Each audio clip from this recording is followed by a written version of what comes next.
அஸ்ஸலாமு அலைக்கும். Hi friends, எப்படி நல்லா இருக்கீங்களா?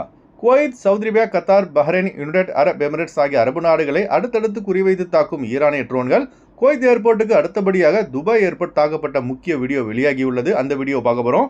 அடுத்து ரமலான் மாத சிறப்பு தொழுகை பாதுகாப்பு கருதி மசூதிகளில் தொழ அனுமதி மறுப்பு. அடுத்து ஈரான் தாக்குதலில் பாதிக்கப்பட்டவர்களை நேரில் சென்று ஆறுதல் கூறிய குவைத் பிரதமர். அடுத்து ஈரான் சுப்ரீம் லீடர் கொல்லப்பட்டதாக அமெரிக்கா அறிவிப்பு. இப்படி பல முக்கியமான தகவல் இந்த வீடியோவில் இருக்குது. வீடியோ ஃபுல்லாக பாருங்கள். உங்கள் நண்பர்கள் அனைவருக்கும் கட்டாயமாக இந்த வீடியோ ஷேர் செய்யுங்க. இப்போ வாங்க குவைத்துடைய மிக முக்கியமான நியூஸை பார்ப்போம்.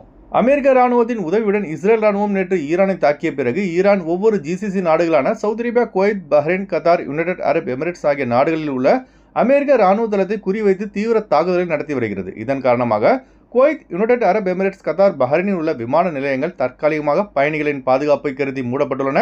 இதன் விளைவாக இந்தியா, இலங்கை போன்ற நாடுகளில் உள்ள விமான நிலையங்களில் பயணிகள் கூட்டம் அதிக அளவில் காணப்படுகிறது.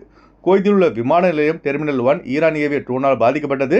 அதுபோல பஹ்ரைனில் உள்ள பில்டிங் ஈரான் ஏவிய ட்ரோனால் சேதமடைந்துள்ளது. இப்போ நீங்க பார்த்துட்டீங்களா, இந்த காட்சி தாங்க அது. இந்த பதற்றமான சூழ்நிலையில் அமெரிக்க அதிபர் முக்கிய அறிவிப்பு ஒன்றை வெளியிட்டுள்ளார். அதாவது ஈரானின் சுப்ரீம் லீடரான ஆயத்துல்லா அலி கேமனி கொல்லப்பட்டதாக அமெரிக்க அதிபர் டொனால்ட் ட்ரம்ப் தெரிவித்துள்ளார். இதை இஸ்ரேலும் உறுதி செய்துள்ளது. இப்போ இந்த இக்கட்டான சூழ்நிலையில் அடுத்து என்ன நடக்கும் என்று தெரியாமல் Saudi Arabia, Kuwait, Bahrain, Qatar, Oman ஆகிய நாடுகளின் தலைவர்கள் அவசர கூட்டத்தை ஏற்பாடு செய்து விரைவில் இந்த பிரச்சனைக்கு ஒரு தீர்வு ஏற்பட முக்கிய பேச்சுவார்த்தையில் ஈடுபட்டுள்ளார்கள். இப்போ குவைத்தில் ரமலான் மாதத்தில் தொழும் தராவி தொழுகைகள் அனைத்தும் பாதுகாப்பு கருதி மசூதியில் தொழ வைக்கக்கூடாது என உள்துறை அமைச்சகம் தெரிவித்துள்ளது. அதுபோல இன்று ஸ்கூல்கள் அனைத்திற்கும் விடுமுறை அளிக்கப்பட்டுள்ளது. எப்போதும் இல்லாத அளவுக்கு இந்த முறை பார்த்தீங்கன்னா ஈரான் தாக்குதலில் வளைகுடா நாடுகளில் பெரும் சேதம் ஏற்பட்டுள்ளது. குவைத் ஏர்போர்ட் ட்ரோன் தாக்குதலில் பாதிக்கப்பட்டவர்களை குவைத் பிரதமர் அவர்கள் நேரில் சென்று ஆறுதல் தெரிவித்துள்ளார். குவைத் ஏர்போர்ட்டை தொடர்ந்து துபாய் ஏர்போர்ட்டும் தாக்குதலுக்கு உள்ளாக்கப்பட்டதாக அல் ஜசீரா வெளியிட்டுள்ள வீடியோவில் தெரிவித்துள்ளது. இப்போ நீங்கள் பார்த்துட்டு இருக்கீங்களா, இந்த வீடியோ தாங்க அது.